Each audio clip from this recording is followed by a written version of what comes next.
Good evening, everyone. My name is Sharenda Ivy here in Byron, Georgia. That's about an hour south of Atlanta, so I'm like in middle Georgia. Been with Legal Shield. This is our 10th year in June. We've been with the company. We are 50K ring earners. I am a CDLP certification trainer, recognized as the #1 field trainer for 2019 and 2021. This year we are actually Sapphire Elites Associates, and we've written over 1,000 personal apps. So we're headed to almost that 2,000 mark. It's called a Production App Award. It's a recognition from corporate for your production. That's your personal sales. And so just been focused on this space, just cross-selling here with the small business plan and our commercial legal plan and the legal plan, just covering the entire company, the entire owner and his drivers. And so we do that by cross-selling. And so you can do a lot of cross-selling here in this space. And so I focus my attention, Lamar used to always say, I wake up every day talking to transportation companies. That's what I'm looking for, trucking companies or drivers. And so whatever goals you have and you're focused on this space, you definitely can do that here. I found my mark and my niche in this arena. And so even though I'm a full service associate, business solutions field trainer, so I have a diverse book of business. We have a lot of groups, but they from all types of industries. So, but we focus mainly on the commercial industry. That's where my strength lies. And so if we can be of service to you, let us know. Definitely work with a lot of associates on field training. And I host the accountability call on Thursday night. It's mostly like a mastermind. That call starts now at 8:00, go about an hour and a half. Because this girl gets tired as she's gotten older.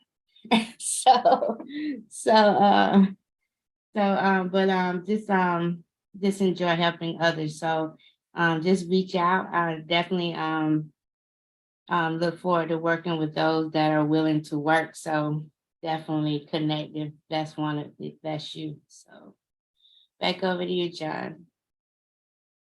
Thank you, Sharenda. So my name is John Hoffman. I'm the guest trainer with Ellen Roman this coming Saturday on the CDLP certification training.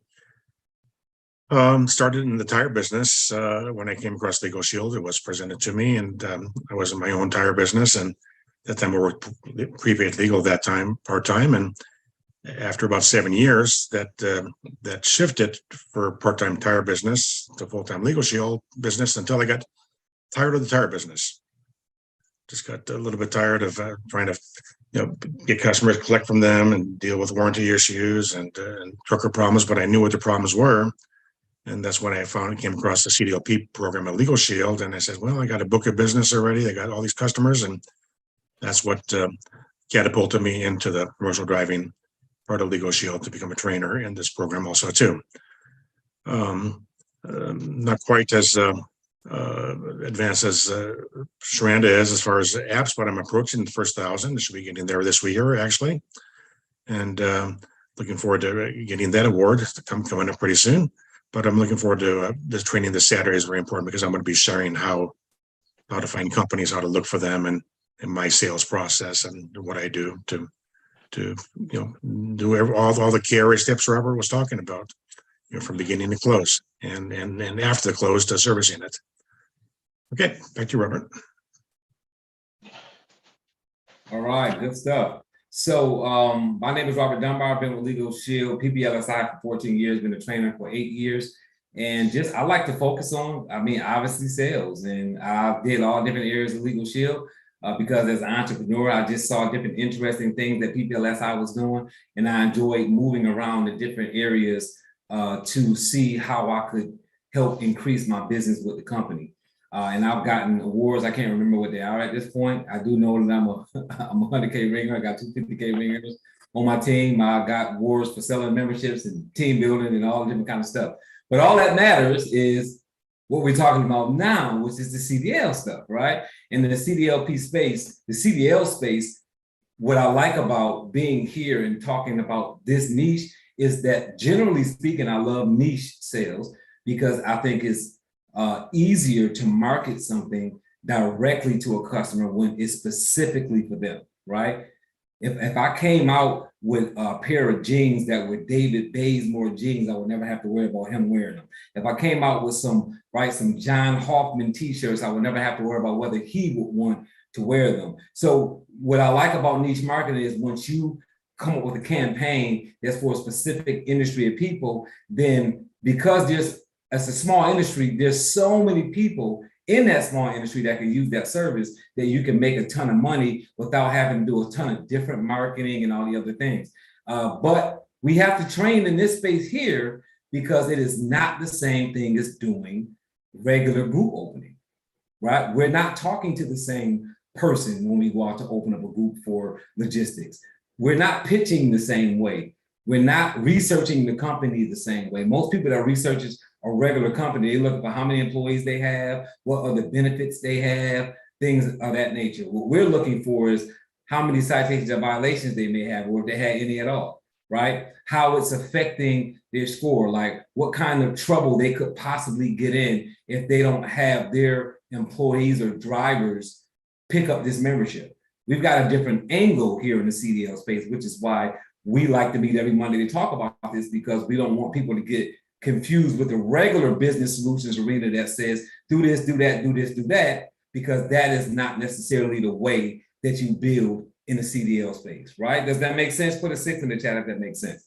So the great thing about these 7 KRAs is that most of you all, and we mentioned them, right? So I want you guys to put a 7 in the chat now if you realize all 7 of those things that we just heard, we know what they are already. Y'all know what those were, right? Y'all just weren't doing them in a systematic manner, which is why most of us do things in a way that doesn't lead us to the success we want.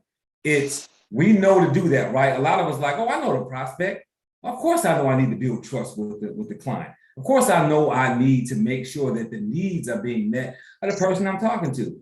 Do we know we need to close them? Yeah, right? We can't close the deal without presenting, so we know we have to do that.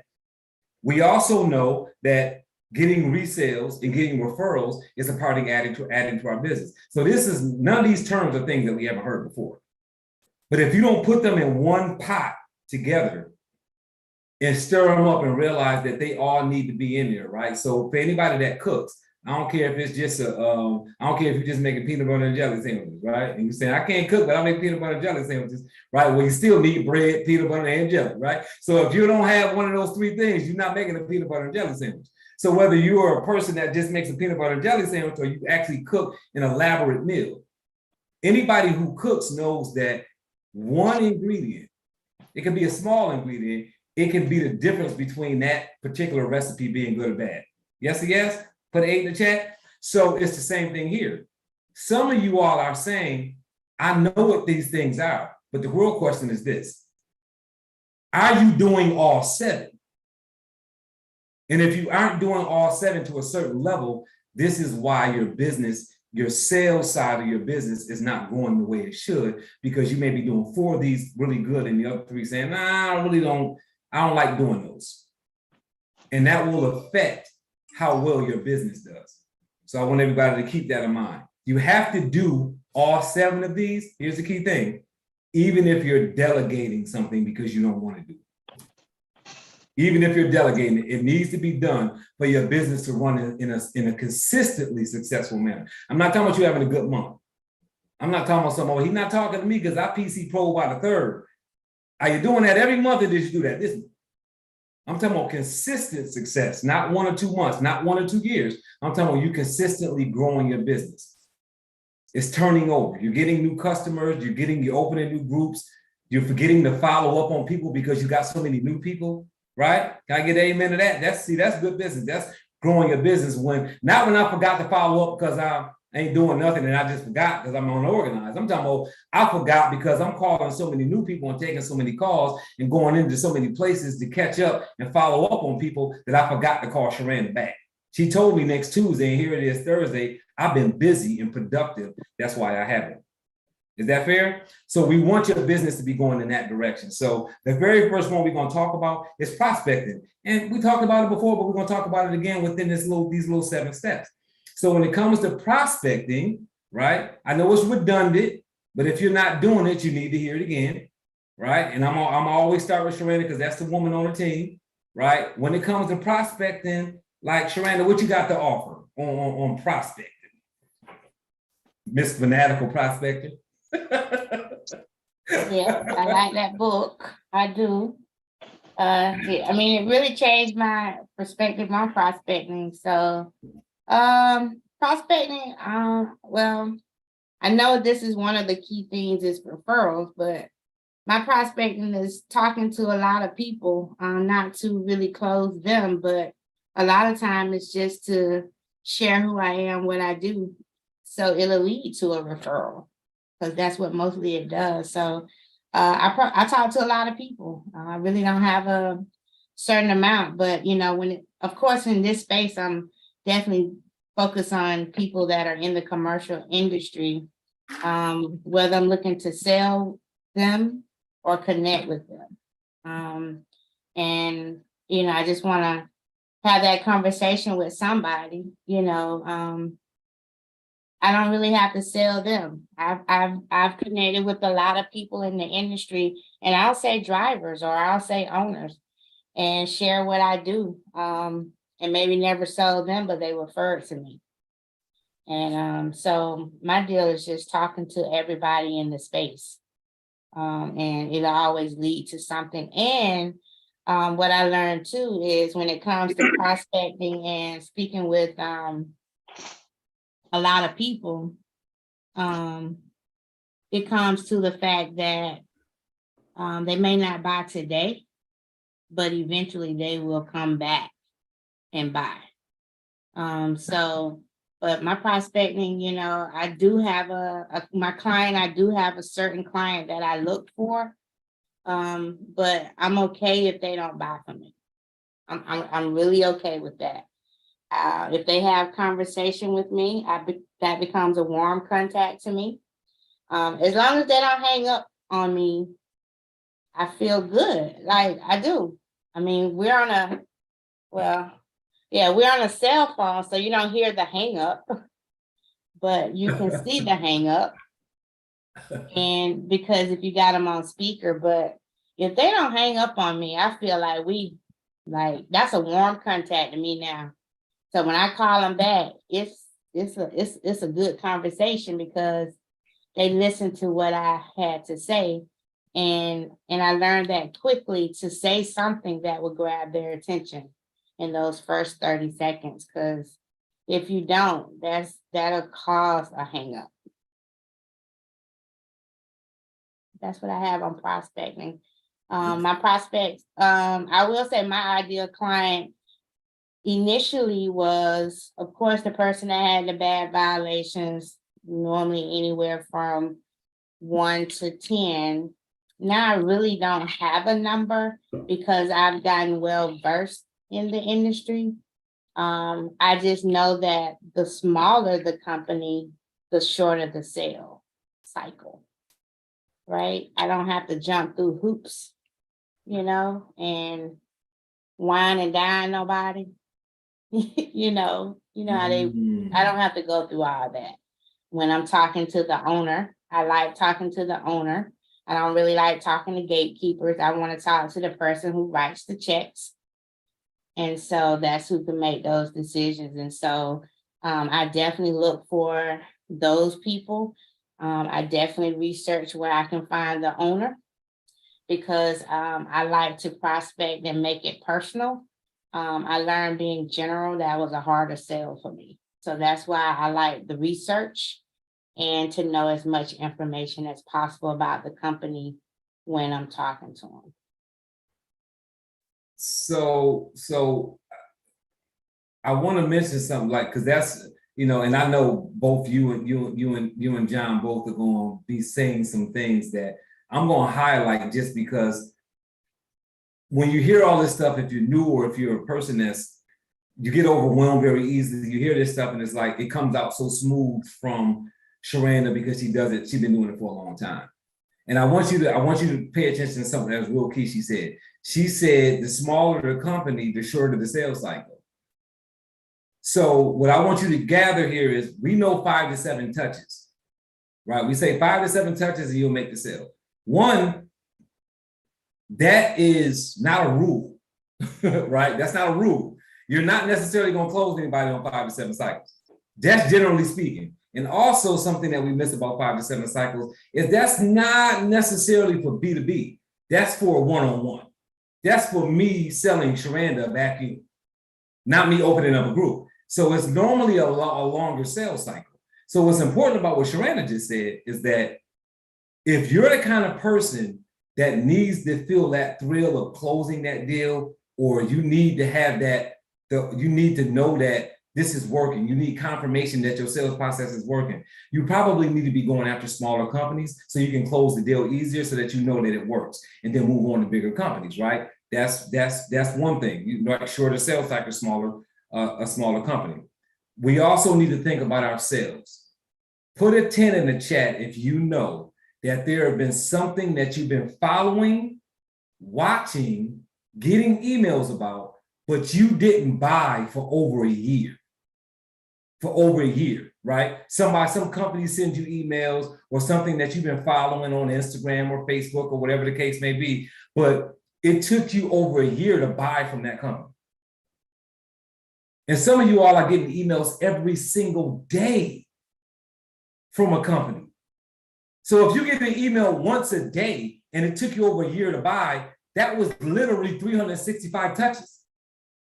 You guys follow that? Oh, Jesus. They sent you 365 emails before you bought something. So what I want you guys to realize about that is that this is what we're looking at. Don't give up on this prospect because you don't close them in the first couple of months, because how many times have you bought that you didn't close in the first couple of months? How many of you guys saw email after email? I mean, deleted the emails, saw the email and got pissed off. How many of y'all saw my emails and got pissed off at me and then still got on something that I was doing? You guys follow what I'm saying? Look, use that psyche for your own, when you're running your own business. Sharanda, I saw your hand up. Oh, okay, I was gonna put my hand up. That, what you just said is what helped me in the B2B space. That's what changed my whole thought process in this B2B space. I thought about what people did to me. I'm not quick to hang up on people no more. I try to give them the benefit of the doubt. I try to be nice to say goodbye, versus being rude and hang up, right? Because I know at the end of the day or another day, that's me calling somebody cold, right? And so I'm not quick to hang up on people. I try to say goodbye nicely, right? I think about how many times, like he said, I got an email and I didn't buy, or how many times, and then I ask for information from most of these people I'm getting emails from. You know what I'm saying? You sign up for something and they start to send you emails and you say, man, I'm not ready for that right now. I think about all that when it comes to me on the other side of that. And so it makes it easy, like he said, not to give up, because I think about, I search in my emails now for things that I know is in there that I may be looking for, that's been going on forever. People have been sending it to me. So everything that is done to me, I think about when I'm doing it to people. And so it made me change my thought process on the whole process of this sales and prospecting thing, because at the end of the day, what people are doing to me, I'm trying to do to somebody else. So, Absolutely. So we have to kind of think about that. Well, y'all know John, most of his training for CDLP, one of his big key areas is how to do research and how to find companies. So that is prospecting. So John, like, what's your take on this? All right. Well, I have a little different tack than what Sharanda has. I actually had to go out in my pickup truck and drive around communities or trucking industries, and I carry one of these around with me and just record DOT numbers or MC numbers or names of companies if I see them, and then I take them back home and then I research them. So I spend, what do you say, 90% on sharpening the axe and the other 10% chopping the tree down, right? So I spend a lot of time doing the research because I want to find those people that I want to talk to. But going out and if you're 30 or 50 points away from PC Club, if you go out and find a couple truckers, working on their truck, polishing their chrome, or just sitting around their truck, and talk to them, hand them a card, you're going to sell some memberships that way. It might not be a group, but you're going to sell some memberships because they want to, they like people talking to them, and they're not going to think it's not like a phone call with hang up on you, okay? Because you're right there, and you're going to be able to, show them what you have, give them some information, and then when you talk to them, you're going to be able to say, well, who do you work for? And then get them other information. And then if they're interested in your plan, you say, do you think, could I use your name if I talk to the owner there, that this is something you'd be interested in, and maybe the rest of the drivers will be interested in.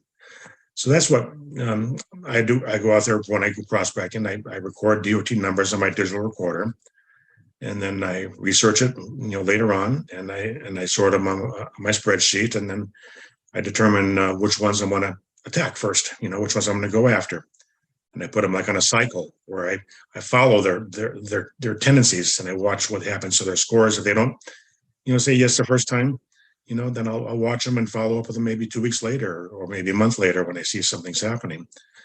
I'm a little bit different than Sharanda, though. When I get those calls, I hang up and I block them.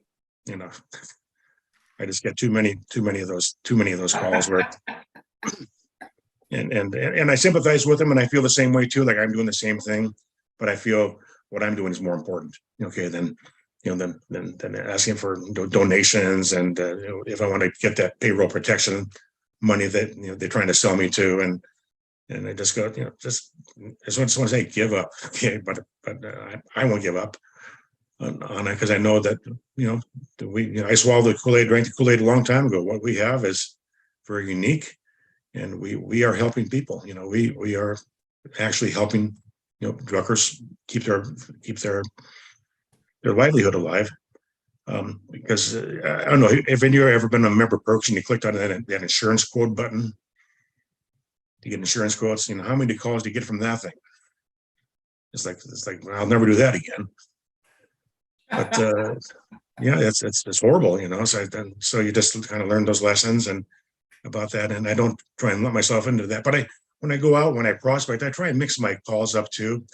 Brian Tracy wrote a book called Eat That Frog, like get the toughest thing out of the way first. I like to kind of set the day right first. So I'll call it a friendly customer first. Just put me in the mood. Sometimes just say, okay, this is going to be a good day. I'm not going to call that Eat That Frog first. I'm going to eat that cheesecake first. And then go and then go about my business. And I'll mix my calls up between current customers and new clients and trouble clients. And then if I see a trucker parked on the side of the road, I'll pull alongside of them and give them my card and say, have you heard of us? And to see where the conversation goes. And sometimes you'll find 2 or 3 truckers hanging out together, and you will sell them. You really will. You just have to get skilled in your verbiage on the program, and they will buy. So have the application ready, put on the clipboard and a pen ready, and get ready to go. I block them too, John. I block them. I just say goodbye. Just don't block me, okay? Well, I'm just saying, I say goodbye. Like I feel you, but I block them. Yeah. You say goodbye, and I say goodbye. Right, or just hang up. You gotta you just hang up because you hear that boom, and here it comes. Yeah. I'm in a lot of police things right now, and firemen's right now, and I'm sympathetic to them, but I give it to church, and that's where I'm giving my money. So, John, with your prospect, I'm gonna ask a question, Dunbar. Oh, go ahead, Shran. I know you do spreadsheets with your prospecting. I know you do Excel.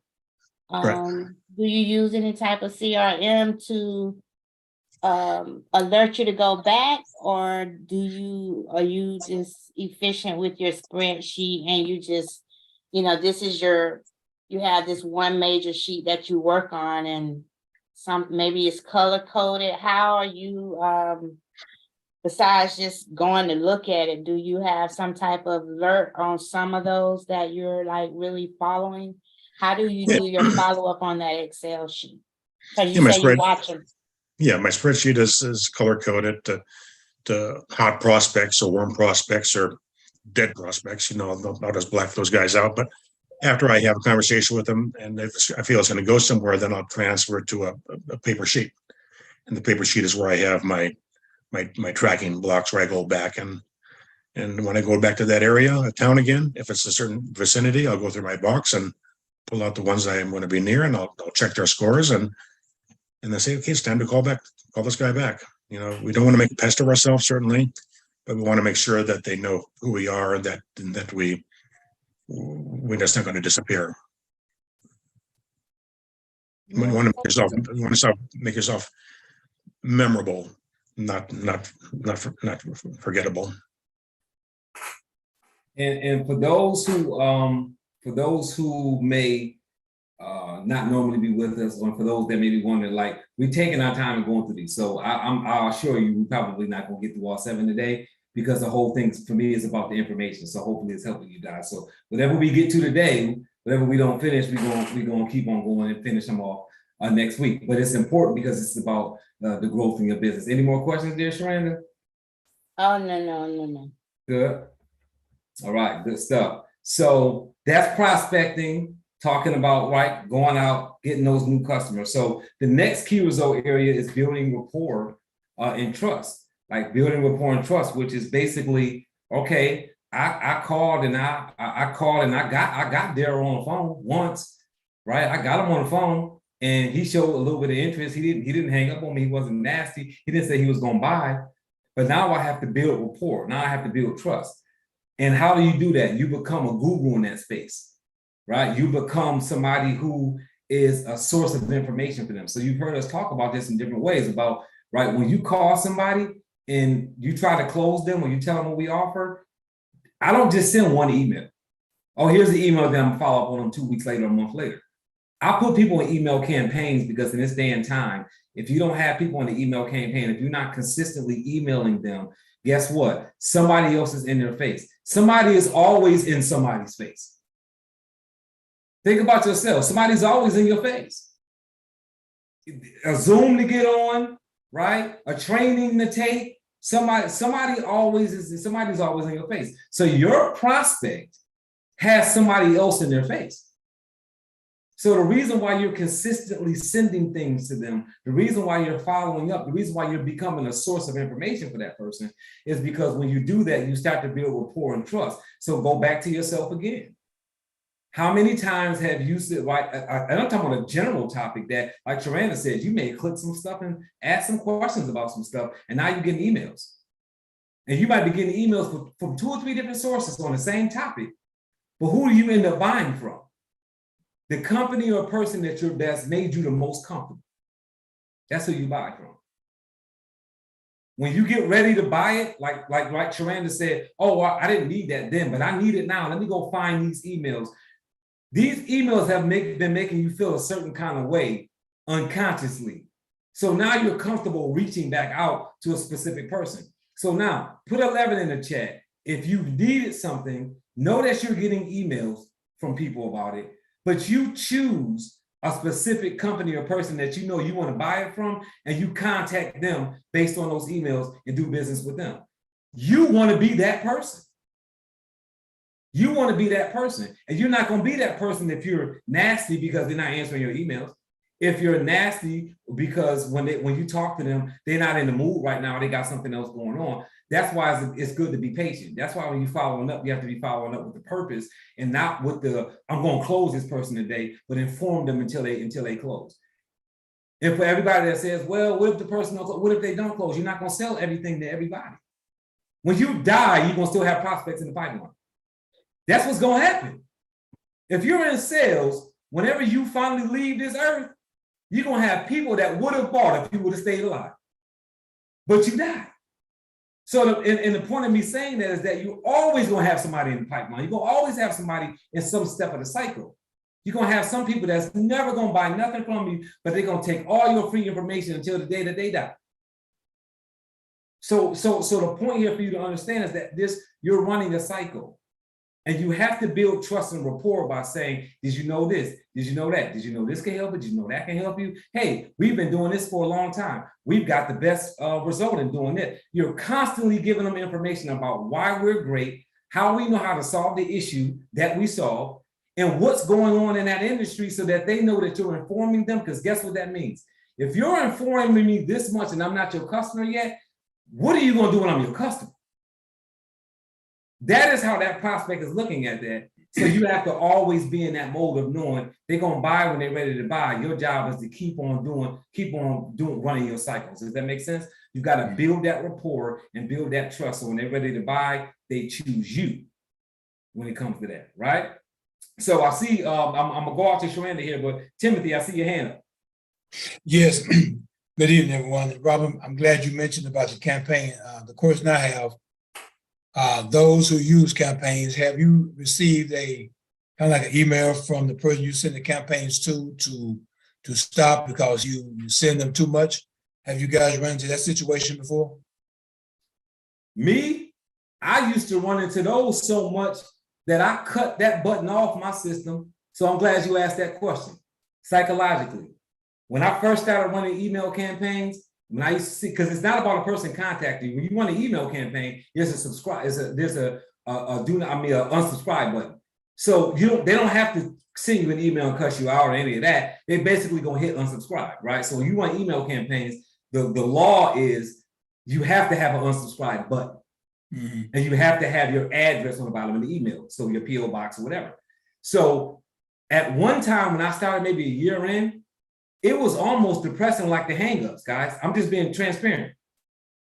Hey, people unsubscribing from your emails. And then guess what? I was on a training one day and the guy said, I got to a point to where I just cut off the button on my side that told me I was getting unsubscribed so that it wouldn't hurt my feelings.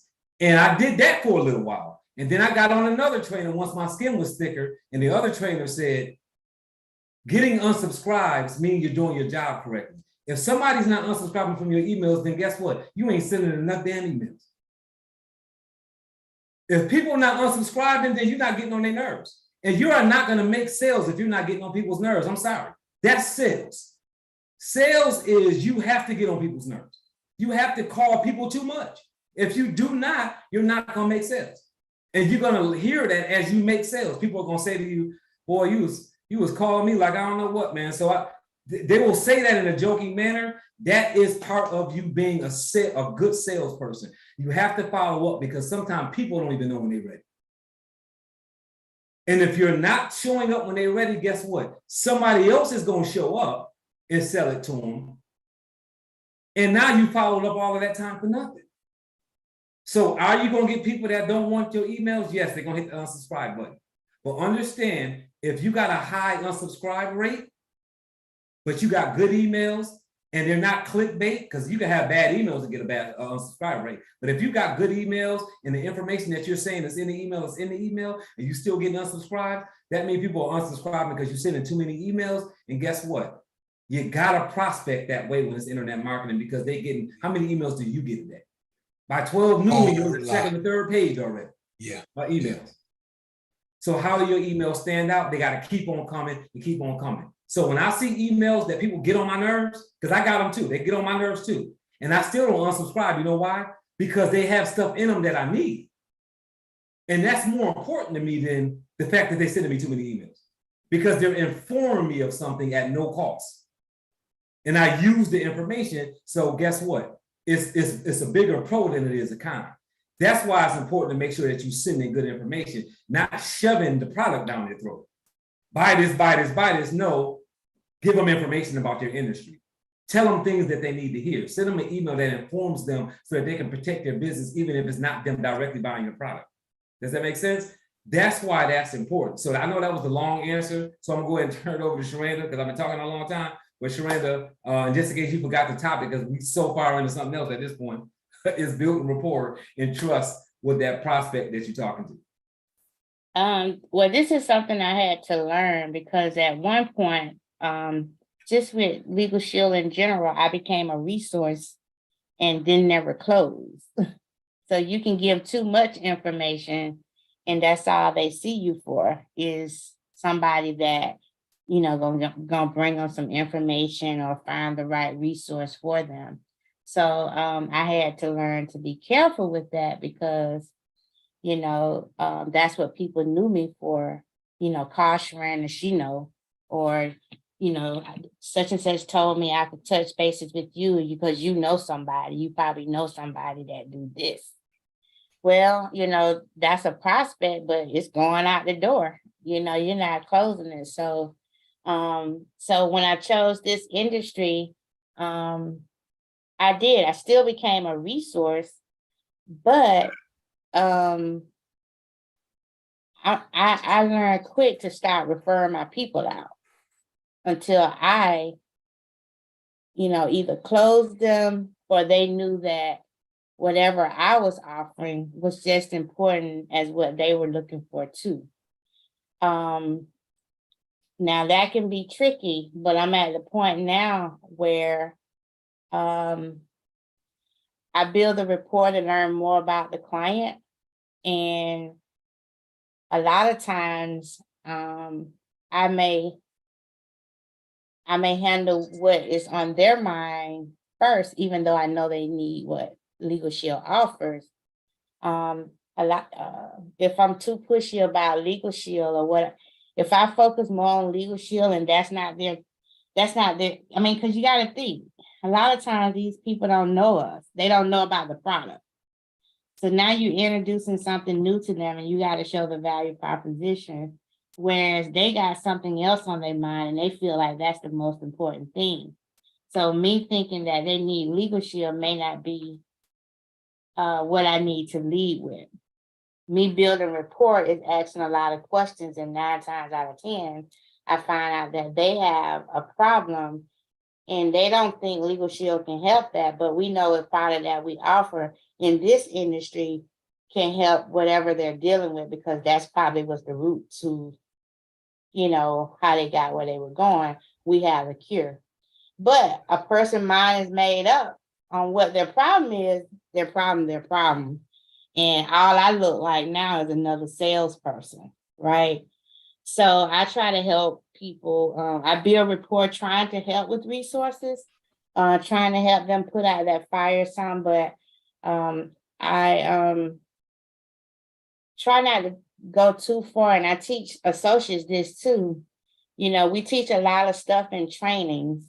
And so you have to keep the main thing, because if you become that resource and you refer your client off, and say patient, when you refer your client off, that client might not come back to you. Not that somebody else sold them on Legal Shield, is that you didn't close them and they just went and did what they felt like they needed to do. So I try to teach associates, keep the main thing, which is Legal Shield for most, you know, because that's all you have to offer. You can be a resource, but make sure you don't show the value proposition of Legal Shield. So even if they're not ready today, after they put out that fire or that fire calms down, then you can follow back up, being a good consultant or a good connection, and then maybe you can close them on Legal Shield. So you kind of have to test the waters, but I do build a lot of rapport by just learning about the company, just talking to them, listening. Because like John said, as a driver, owners want to talk too. They want to vent. They want to talk to somebody who maybe can bring them a little bit of knowledge, because it's so much that they have to deal with that it's hard to keep up with stuff. So even though Dunbar might be sending them 1,000 emails, they may not be opening them, right? And with some good information. They just don't have the time, but they have time if you feel like if you don't caught their ear, they'll listen. And that's quicker than them trying to read every email that done came through. So, you know, if you come to the table with some information, you know, I used to break the ice by saying, did you know? You know, like if something was going on in the industry, I was just making sure you knew about this because I don't want your drivers to run into this, or I don't want you to miss out on this. And so when I call, they want to talk to that girl because she always talking about some stuff they need to know. So asking questions helped me build rapport with a lot of my clients. Being a resource, but not just the resource. That makes sense. Back up to you. Yeah, in a way, and one of the ways you can do that when you're sending stuff to people, and Michael, we'll get to your question as soon as John does his piece. One of the ways that you can do that is like what Sharana just spoke about. So y'all heard us say on here several times, 80-20, right? I normally do 80% education, 20% sales. So if I send 10 emails out over 10 days, 8 of them are going to be a resource email talking about things beneficial to them. 2 of those 10 are going to be sales, right? Me selling them something or whatever. And of course, you hear Sharana talk about fanatical prospecting all the time and talking about the different ways, right? It can be an email, it can be phone calls, it can be follow-up because you saw that they opened up an email. So now you're calling them because they opened an email. So maybe that prompts you to pick up the phone and call that person. But 80-20 allows you to say, even if you figure out a way to do it, 4 information emails, 1 sales. 4 more information emails, 1 sales, right? 80-20 can be broken up however you want to, but what Sharana said, key, you can't just be a resource. Because if you're just a resource and you don't ever go for the sale, which is, you know, we know that that's KRA number 6, closing the sale. You got to close the sale. So you can't just give them information. You can't just be a resource. So you have to send them mixed information. But the trust and rapport is coming from them knowing that you're an expert in that area because you're giving them information. Does that make sense? So, John. Okay, yeah, so they will pick your brain, you know, and the more answers you give them, the more you sound like the attorney. So the simple answer to that is saying, you know, that's a good question for a law firm, and that's a good question for an attorney. And leave it at that, because they will try and get information from you, and you might have stories to share, but you know, leave it at that, and then build your library of handout tools or tools you can email them that might relate to what's happening at that particular time. I mentioned what happened in Memphis last week. Well, I got a flat sheet that talks about what happens when drivers enter an area of social unrest, how to keep safe. So I keep that handy whenever, because it happens every once in a while that, you know, that type of thing happens. You got to pull that out and just remind people. But then you're gonna find different things in the summertime. I got something about drivers with heat stroke. And then we're going to have about, you know, the international road check coming up. They actually got a new road check coming up this year for human trafficking, because what happened in that one trucking company in Texas where they found 50 dead bodies in a trailer. They're going to start looking at trucks for human trafficking now. And of course, you know, raising the speed, the fines, you know, for keep up with inflation. And that's just to keep building rapport. You know, that's what you bring to that. And you say, you know, just things that are, you want to bring them things that are harmful to them. So you make them aware that these things are harmful to them.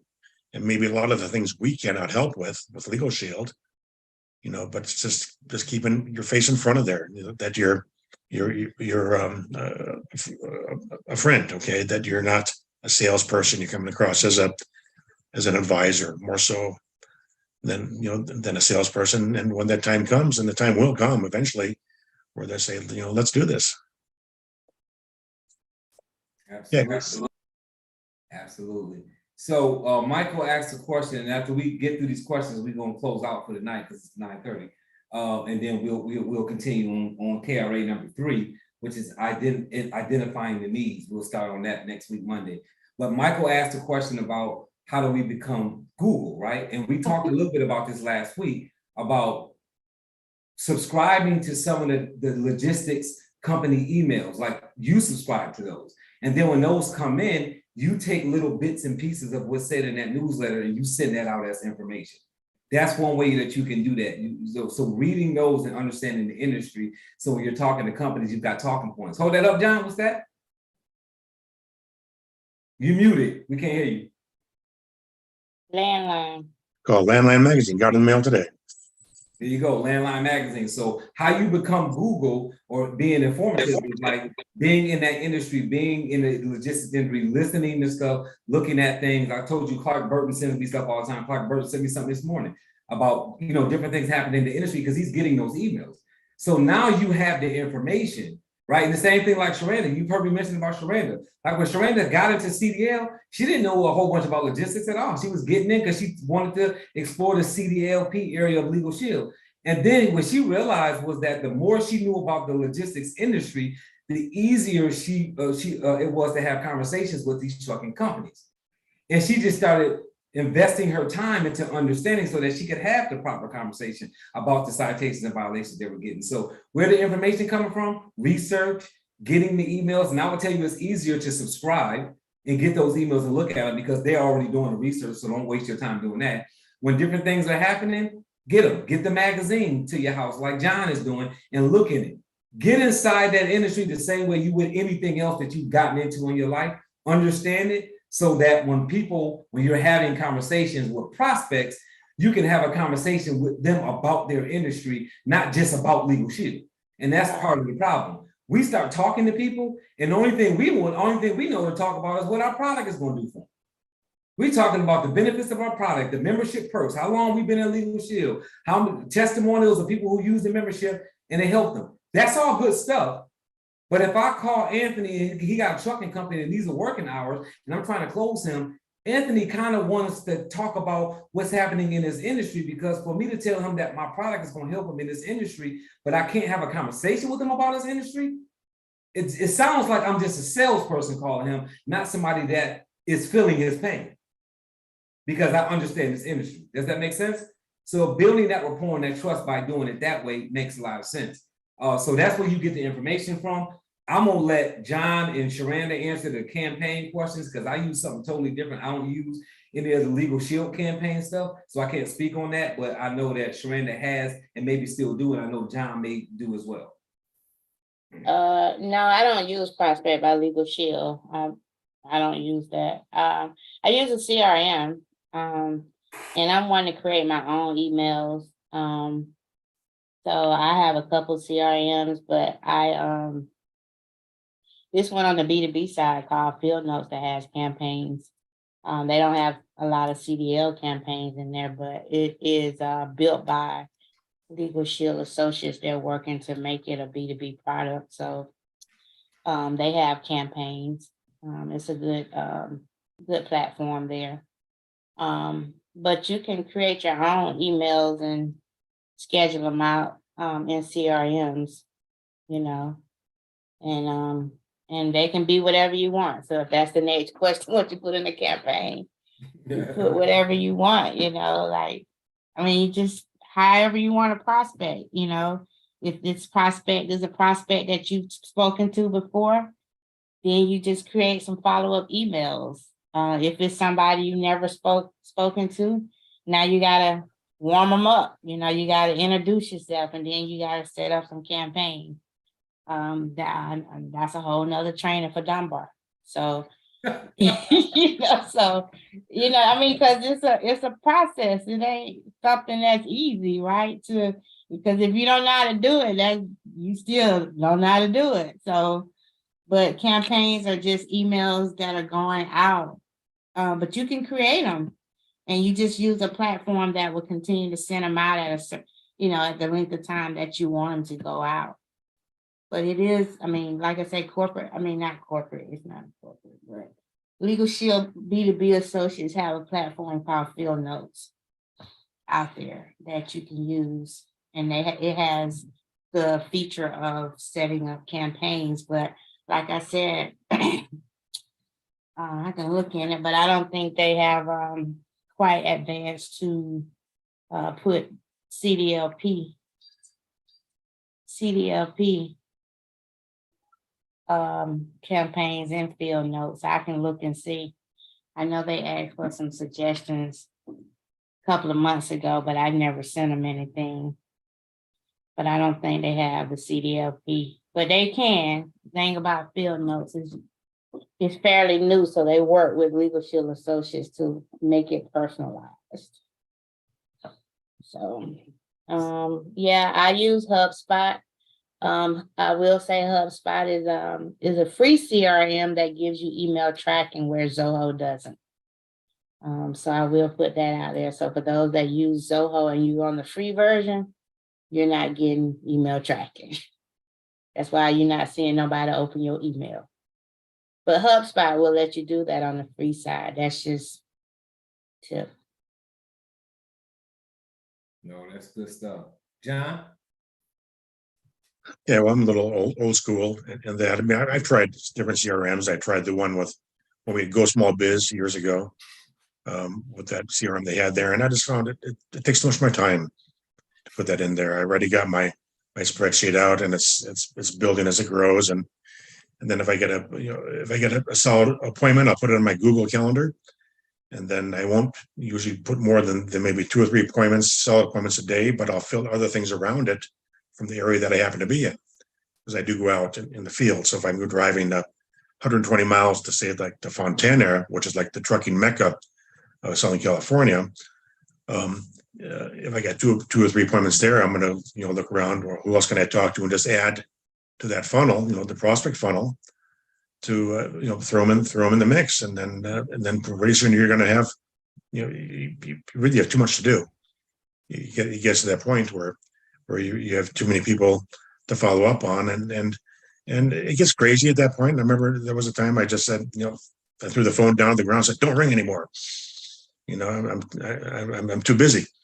And it's like, be careful what you wish for, though, because that'll happen. But you have to really control what you're putting into the funnel, what you're taking out of it, and keep it manageable. Because it can be unmanageable, pretty fast, also too. No, absolutely. And something going back to what Sharana said about how you, when you're sending emails, about what you're putting in the emails. That's why it's important to know who to go after a specific niche, because it's a lot easier to send email campaigns if you're only going after a specific audience, because now you can create the campaigns and you can keep using the same campaign because it's going to the same kind of prospect. So if you choose a certain size company, a certain kind of company, now you can keep the verbiage the same, and you can just send those email campaigns out to people to do it that way. I'm a big proponent of having your own branding, not that using Legal Shield, you're selling Legal Shield or PPLSI, whichever you're calling it nowadays. When you're selling it, at the end of the day, you're selling that product. So like, we're not getting around that. But I believe in branding yourself when you're selling things as an independent agent, because as a business owner, you should have your own branding. What I like about having a CRM, like a separate CRM, like a HubSpot or whatever you're using, is you can have your company name with your logo, and you can be whatever the name of your benefits company is. And now you're just offering Legal Shield as a service, or PPLSI, or ID Shield, or whatever you're selling, small business plans, right? You can be a small business consultant company selling that small business plan to companies. So when you can brand yourself that way, you send email campaigns, now you're at least separating yourself a little bit from other Legal Shield PPLSI people that may be talking to that same person, because now they see you and your company name, and they may go with you, not even knowing that you're actually selling the same product as maybe Anthony Norris that's sending a PPLSI email. So it gives you a little bit of separation there when you're doing it that way. But email campaigns and sending out emails, and I don't even necessarily mean a funnel, guys. You don't have to complicate it. I'm not saying create a funnel. I'm saying you should have emails that go out when you call a person. It shouldn't just be, "Oh, John asked me for this, I'm going to send him this email, but then I'm not going to do anything else after that but call him 2 weeks later." There needs to be some regular communication, because that's what building rapport is. Building rapport is me giving you something that you need without asking for something in return, and getting you to trust me, if that makes any sense to people. So that's what we're looking at, what you're looking at doing. The reason why we're saying email campaigns is because what you're gonna realize is once you got, 50 prospects in your pipeline, then, sending one email at a time is gonna get old real quick. And when you can send an email out with a system that separates everybody's name, right? Because I know when you send me an email that says,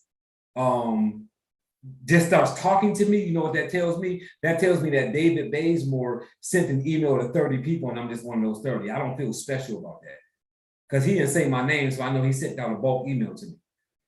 What I like about a HubSpot and things like that is you can send an email and I can send 30 emails to the 30 of you all here, and every email has everybody's name in it individually. Now I've sent 30 personal emails by clicking one button. So it's not about a funnel, it's about being able to send emails in mass to a bunch of people who are in the same place with you, right? I'm prospecting all of these companies and I'm all kind of in the same space with them. Let me send all 30 of them an email at one time. That's a touch for 30 companies. Now what's next? Who are you going to call next, or what are you going to do next? And when you're doing B2B, you have to do it that way because now you're doing business to business. And this is not just about calling one person at a time when you're doing B2C, business to customer. You're doing B2B, you got to have a little bit more of an elaborate system so that you can do business to business and really build something that's going to be more than 6 figures. So some of you all know, y'all been in PPLSI for a long time. Like, it's very difficult to one-off stuff and get yourself to 6 figures in any sales position. You're going to have to do a little bit of a mass marketing to get yourself to 6 figures when you're selling stuff to people or businesses, if that's fair. So hopefully that's helpful. If John, Sharanda have anything else to add before we close out? No, I'm good. I'm good. Good. Good. All right. Well, it's 9:45. Hopefully the first 2 KRAs have been helpful to everybody. We're gonna try to get through the other 5 next week, but we probably won't. So if we don't, you might have to stick with us for 3 weeks, but most of you guys are here every week anyway. But again, it will help you guys as you build forward to understand it as a system, not just individual things. So you can now do a system check. And you can say, am I doing all these things right? Am I prospecting? Am I building rapport? Am I identifying the needs of these prospects? Am I presenting this to them persuasively? Am I answering their objectives so that I can overcome the objective to close the sale, which is number 6. And then 7 is, now am I going to get more sales from this company because they have drivers, or can I get the person that I close to give me some prospects? Right? And if you keep running that cycle, guess what's going to happen to your business? It's going to grow. Because if you get a referral and then you close that referral through this whole system, now that referral gives you a referral. Does that make sense? So your business will keep getting you more business if you follow this cycle.